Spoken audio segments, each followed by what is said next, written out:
Welcome to the first ever ZogCast, the cool new show that shows you how to DIY for your movies. This week on ZogCast, I'm going to show you how to make a super cool, futuristic, sci-fi cryo containment chamber. Let's get started. Here's what you'll need. Some kind of cylindrical object. I use a giant vase from the craft store. Craft foam or styrofoam. I use stuff from the craft store. Low temperature hot glue gun or adhesive that will not melt styrofoam. Plaster of Paris. Aquarium lined tubing. Touch-up paint for when you drill your holes. And spray paint.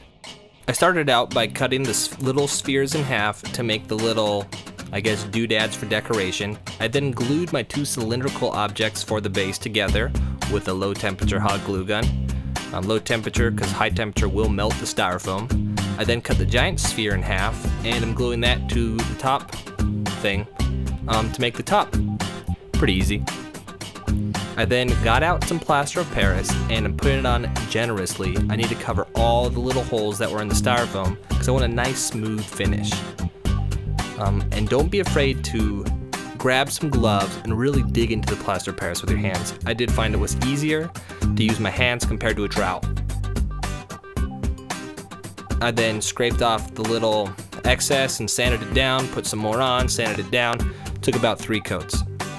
And so you know, I really do move this fast. I am the Flash. I'm like, what the? I finished this whole project in about 7 minutes. So this is actually all in real time. I then put them out on a nice lawn chair to let them dry. So the plaster's all done, and yes, it is 1,000,000 degrees. But when you do your plaster, don't get discouraged. It takes a while. Put a coat on, sand it down. Don't be afraid to grab your mom's dish gloves, ask her first, and just really dig into it. I like to use my hands to smooth it out, to put it on, to get in those little crevices that are difficult to get to with a trowel.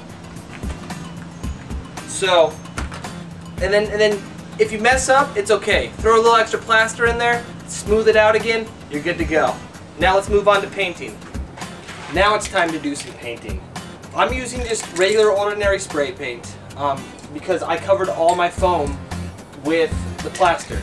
You have to be careful though. If any of the foam is showing through, your spray paint will dissolve the foam.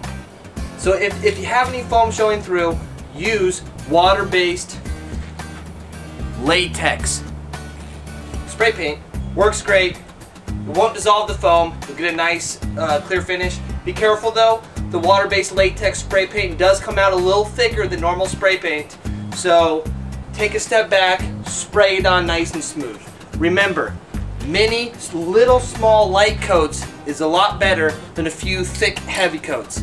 You can always put on more. If you put on too much to begin with, you'll get drips, you'll get runs. It won't work well. Put on a lot of little coats.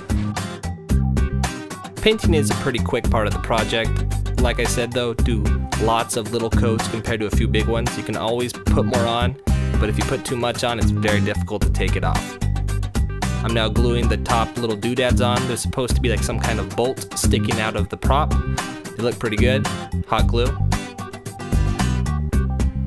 I'm now drilling holes into it to attach the aquarium lined tubing. Make sure your drill bit is the exact same diameter as your aquarium lined tubing. That way you don't have to fill anything up afterwards. It just fits in perfectly and attaches nicely.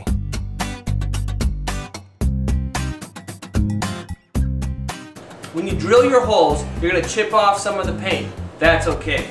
Grab some black paint and a paintbrush and go to work to fill out those itty bitty little holes. So I lied to you earlier. This isn't really in real time. And this shot actually looked fantastic until we sped it up and it looked like the cameraman was having a seizure. But either way, it does fulfill the purpose of showing you that it's, you know, just touch up the little holes you drill out. You don't need to do a whole nother paint job. I also decided to add some tubes to the bottom. I'm going to attach them to the glass with a little bit of hot glue and that's it.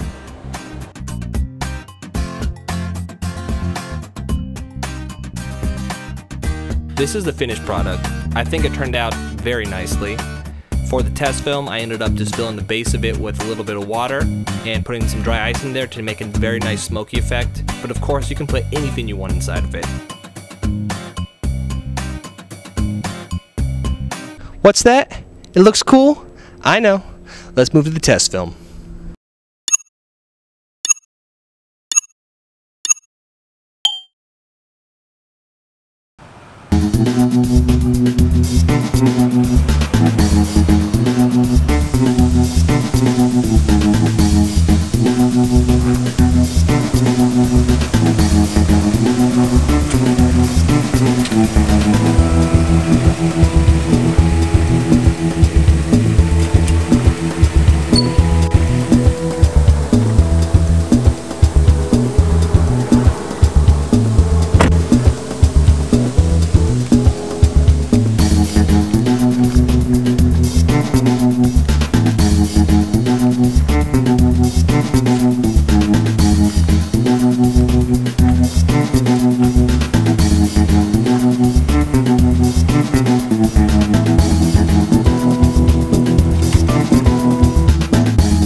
We're praying.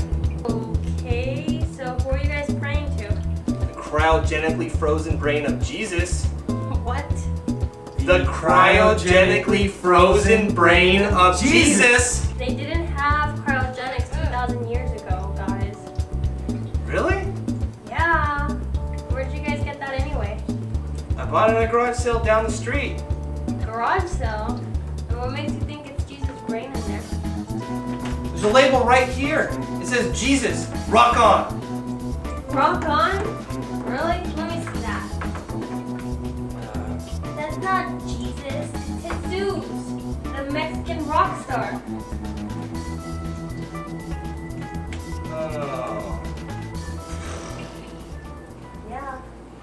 So that's the end of the first ever ZogCast. Hope you liked it. And if you did, click on the subscribe button somewhere on the screen. Click it. Probably yellow. Boop, boop. Click it. And if it's not yellow, still click it. Also, tell your friends. Boop, boop, boop, boop, boop, boop, boop. Hello? Joe? Yeah. Saw a cool new show, ZogCast? Check it out. Tell your friends. Also, if there's something you want to see built, made, created, special effect, anything for your movies, tell us right here. We will do it. Catch you next week.